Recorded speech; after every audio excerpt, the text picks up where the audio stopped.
여러분, 우리가 사는 집, 우리가 쓰는 물건들, 이걸 완전히 다른 시각으로 볼 수 있다면 어떨까요?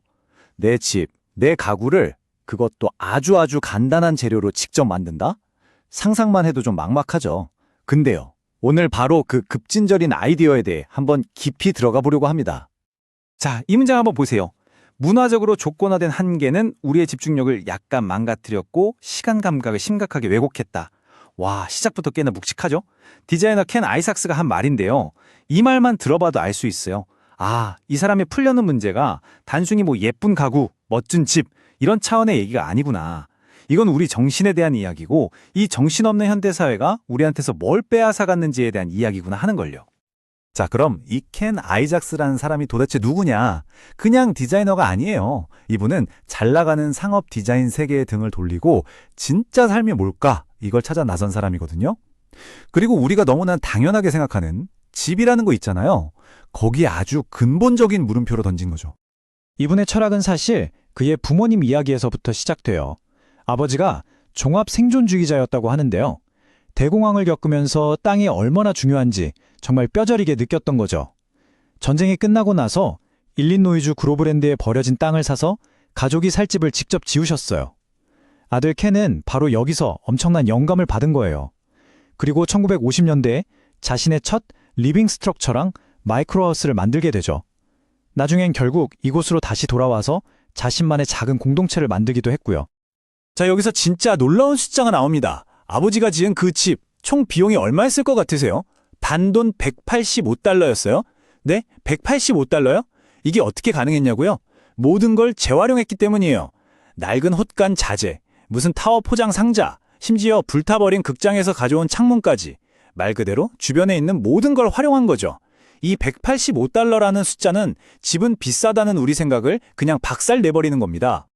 아이작스가 본 세상의 문제는 바로 이거였어요.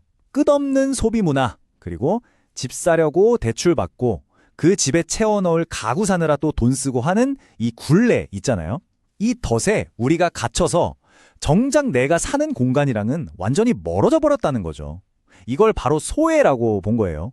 그래서 그가 내놓은 해결책이 바로 이 마이크로 하우스였던 거고요. 자, 그럼 이 모든 걸 가능하게 하려면 뭐가 필요할까요? 가장 중요한 도구요? 최신형 전동 드릴? 아니면 엄청 비싼 장비? 전혀 아닙니다. 아이작스 철학의 심장은, 진짜 핵심은요, 바로 우리의 마음가짐에서 시작됩니다. 그 마음가짐을 아이작스는 헤드 툴링이라고 불렀어요. 말 그대로 머리를 도구로 쓴다는 뜻이죠. 화면에 보이는 이 단어가 그의 모든 생각의 출발점이에요.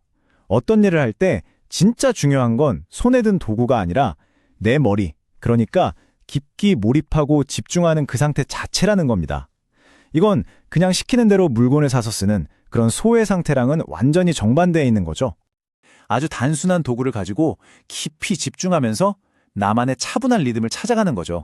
바로 그 고요한 리듬 속에서 진짜 집중의 힘을 발견하는 거고요. 자, 그럼 이제 좀 추상적인 얘기는 그만하고 실전으로 들어가 볼까요? 아이작스가 그래서 뭘 제안했느냐? 누구나, 정말 누구나 만들 수 있는 아주 간단하고 실용적인 시스템을 만들었습니다. 바로 리빙 스트럭처죠. 이렇게 보면 뭔가 되게 복잡해 보이죠? 근데 이 모든 것의 시작점이 뭔지 아시면 진짜 깜짝 놀라실 거예요. 바로 이겁니다. 어디서나 살 수 있는 가장 흔한 EX2짜리 강목. 이게 전부예요.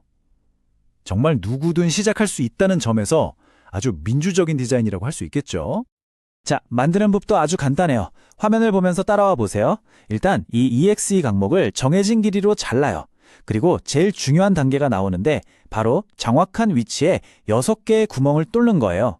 이 구멍 패턴이 바로 마법의 열쇠거든요. 모든 부품이 서로 딱딱 맞물리게 해주는 거죠. 이렇게 만들어진 기본 부품 하나를 유니버셜 멤버라고 부릅니다. 그리고 이 유니버셜 멤버 12개를 볼트로 조이면 짜잔! 이렇게 완벽한 정육면체 하나가 뚝딱 만들어지는 겁니다.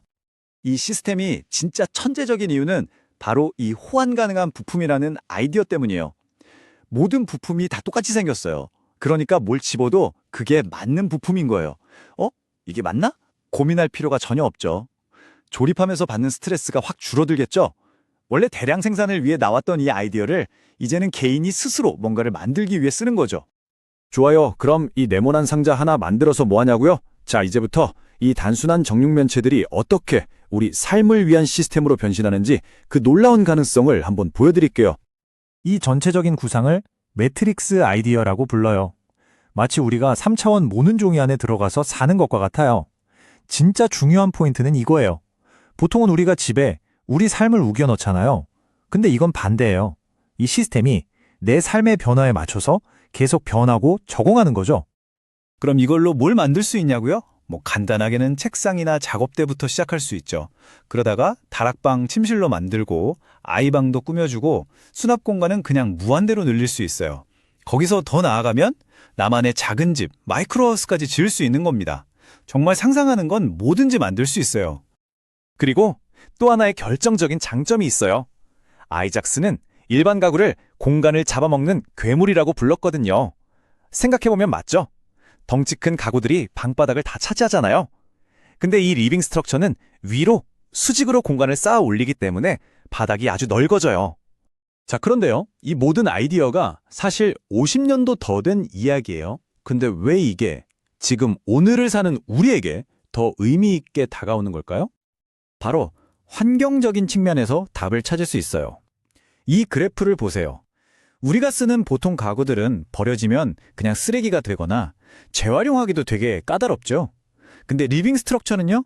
그냥 볼트 풀어서 분해한 다음에 그 부품 그대로 다른 걸 만들면 돼요. 재료를 부수고 녹여서 재활용하는 게 아니라 부품을 재사용하는 거죠. 이건 정말 엄청난 친환경적인 장점이에요. 아이작스는 이렇게 말했어요. 소외는 우리 주변 어디에나 있다. 이 말이 딱 핵심을 짚는 것 같아요. 우리는 우리가 가진 물건, 우리가 사는 집에 대해서 사실 잘 모르잖아요. 그냥 돈 주고 샀을 뿐이죠. 점점 더 멀어지는 거예요. 그런 의미에서 아이작스의 작업은 그냥 사서 쓰기만 하는 수동적인 소비 문화에 대한 아주 강력한 해독제라고 할 수 있습니다. 결론적으로 이렇습니다. 한 번 쓰고 금방 버리는 패스트 퍼니처가 넘쳐나고 스마트폰 알림 때문에 1분도 제대로 집중하기 힘든 세상이잖아요. 이런 시대에 아주 간단한 도구랑 너의 집중력만 가지고 네 손으로 직접 너만의 세계를 만들어봐라는 아이작스의 메시지는 50년 전보다 오히려 지금 더 급진적이고 더 강력한 외침으로 들리는 것 같습니다.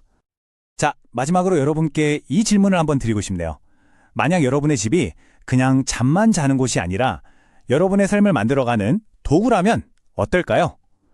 여러분은 지금 그 도구를 가지고 어떤 삶을 만들어가고 계신가요?